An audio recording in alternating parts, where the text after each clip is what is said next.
I was at home. I kind of had just woke up that day because I was up late the night before, and I got a call. My little brother called me. He was like, "Junior, y'all made it." So I turned the TV on, and I seen it. I was happy though.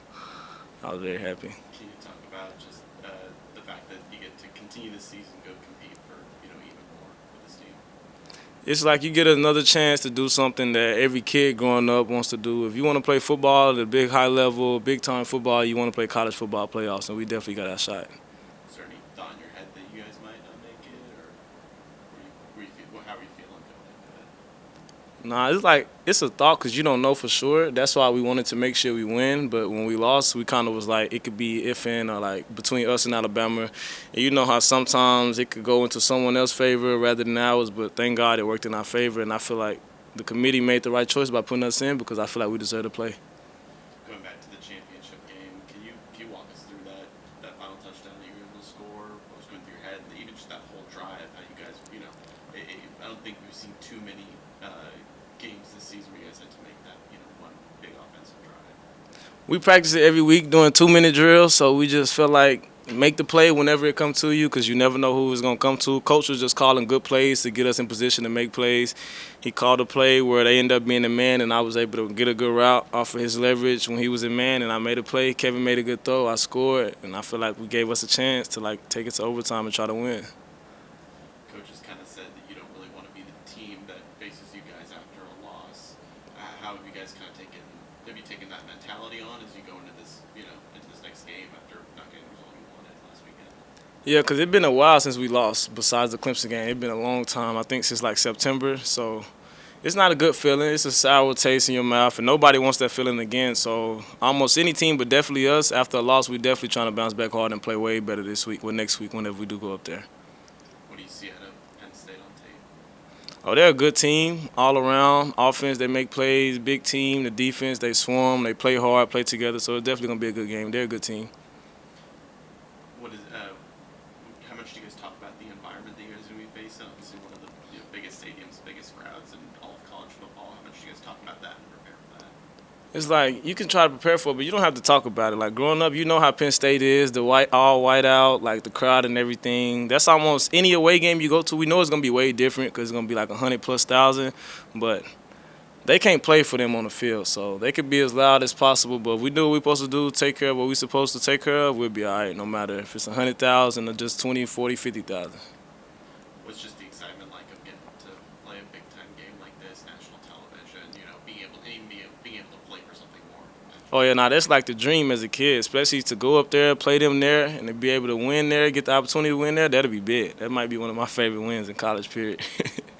We talk a lot this season about Kevin and how unshakable he can be, especially when you start out with those two turnovers. Mm-hmm. I mean, what do you see out of him in a situation like that, where you're on this big stage, a couple early miscues, but then he walks in and has maybe his best half of football in that second half? We you just play the next play, play the next down. Don't be so caught up in the last moment or your last few mistakes because it just turned into a snowball effect to where you keep messing up. So we just tell them keep making plays, just be you. Whenever the opportunity presents itself, you're going to get your chance. And the kind of same thing happened last year in the championship, the American Conference. We fumbled, turnover, they score on the first play or the first drive, and we end up winning that game too. But it didn't work out the same last week, but we definitely got an opportunity.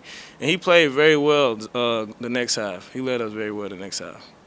How do you kind of approach this week and next week? Obviously, you're through a full regular season and championship game.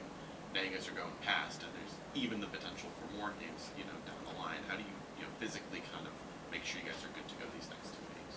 We're not going to really just switch anything we've been doing because everything we've been doing been working, but it's football. Everybody hurt, everybody banged up, so you just got to be prepared for it. That's part of playing offs. The toughest teams usually who going to win now. It's like, of course, who's better is going to win, but everybody got somebody on the team that's hurt or banged up. Nobody going to be 100% in December. Yeah, what does wear and tear kind of look like for a receiver?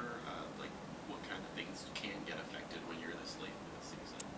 Just your body in general, like the football sport itself, you're going to get hit, you're going to do a lot of running, falling on the ground, getting stepped on. It's just all around. Your body going to hurt no matter what. But if you just go out there with the mindset you ready to play, you're not going to really think about that. You'll take care of that after the game or before the game. Yeah, and before the season, when you guys are training with Grizz and stuff like that, what kind of emphasis do you guys put on then, and how do you kind of notice any of that, coming through now, where Nah, you definitely like the winter starting in January, spring, and summer and everything. You're trying to get stronger and as fast as possible so that you are strong throughout the season. And we still lift and everything throughout the season. And just to being in shape, you got to get yourself in shape at practice. Just you practicing hard, you only gonna play how you practice. So if you practicing hard, you running hard and doing everything at practice, it won't be no difference into the game. And strength wise, we lift throughout the week to make sure we stay strong throughout the season and just take care of your body. We got a lot of stuff we do here treatment wise with Steve and his team downstairs. So I feel like we'll be good. Cool. Good. All right. Thanks, James. Appreciate y'all.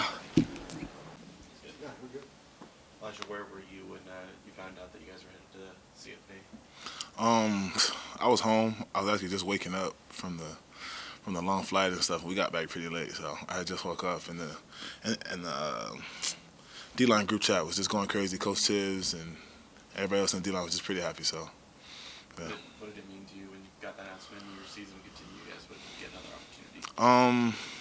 It meant a lot, Not only do we get another chance to, play together as a team and just be together, practice together, train together, all that stuff, and that probably means the most. And just, it just meant that our hard work didn't go, unnoticed. Like, people notice our team, they notice the talent we have, and just, like how good we are as a team. So it's pretty big for us, for sure. Looking ahead to Penn State, they ran for almost 300 yards against Oregon last week. You guys held Clemson, I believe, under 65 yards. How much does that motivate you, knowing it's going to be a strength-on-strength matchup? Yeah, we pride ourselves on stopping the run, and they pride themselves on running the ball. So, like you said, it's strength on strength. We understand, they're a good team. They're going to get theirs, just like any other good team. They're going to make plays, and we just have to be ready to, counter-punch it and have our plays too. So it's going to be a good game. I can't wait to see what happens. What do you expect from their game day environment? I know it's talked about a lot, and how do you prepare for something like that? It's going to be great. Us as a defense, probably going to be a little different. Probably won't be as noisy, but it's just gonna be crazy going out there and seeing the whiteout, and just I think on our team there's probably like 2 people on the team who's played like in that environment. So and just hearing it from them, it's like, bro, it's crazy. I think they have like the 4th biggest stadium or something like that, and so I honestly can't wait. Like, I love road games, so to go there for a road game is just gonna be crazy. I can't wait. It was announced yesterday that Coach Simon was going to be extended to stay in SMU a while. Can you talk about what he's meant to your experience here, and any excitement for you that he's going to be continuing on for the players in the future here? Yeah, Coach Simons is a great coach, not just as a DC, because, we could talk for hours just about his scheme and how he coaches, just like on the field, but just like as a man and as a person. He's a good coach. He's like one of the few coaches who I've met that's actually, very personable with not just the starters, but just everybody on the defense. Like, he comes in here in the D meetings, the D unit meetings, and he just, he'll crack a joke and then he'll get serious really quick. So he's just, he's a great dude. He's very funny. Like, I don't know if you guys know that, but he's a very funny guy. So, and then just like as a coach on the field, he demands so much of us, and then it's like we understand what's required. So just having that from him is like, it makes it easy on Saturdays when we know, even when we do make a mistake, it's like, okay, it's easy to clean up just because Simons has been telling us, the whole time of what's required and what needs to be done. So just being able to have that as a D coordinator, SMU is going to be in a great spot for years with him and Coach Lashley. What does kind of wear and tear look like? I know you've dealt with some injuries this year. When you're at this point in the season, 13 games in, looking at your 14th game, there's a possibility for even more. What does an injury what does that wear and tear look like for an edge rusher? And then how do you guys kind of work to make sure that you're, ready to go for as many games as it takes? Yeah, for just like edge rushers alone, I know for me it may be a little different than most guys. I'm kind of more of a heavier guy. I play a little bit more physical than most like speed guys do. So it's just I know, like, if we play like on a Saturday, Sunday, Mondays for me are like very like achy, tiring, sore. But like, we have a great staff. I do a lot of stuff, outside on my own to get my body back right. So we have a great training staff who kind of gets us going. Coach Tibbs, he kind of knows how to help us out during practice, not put so much on our player load throughout the week. But honestly, once like Wednesday night, Thursday morning rolls around, I kind of feel back. I wouldn't say 100%. I don't think anybody in this part of the season is really 100%. I think it's kind of just getting back to the best you can feel to play. I think that's just, and our coaches do such a great job of that. Like, they know, not like they know the balance of not taking away too much work and not loading up too much work, and it's been working for us. Yeah, great. Appreciate you guys. Thanks so much, man.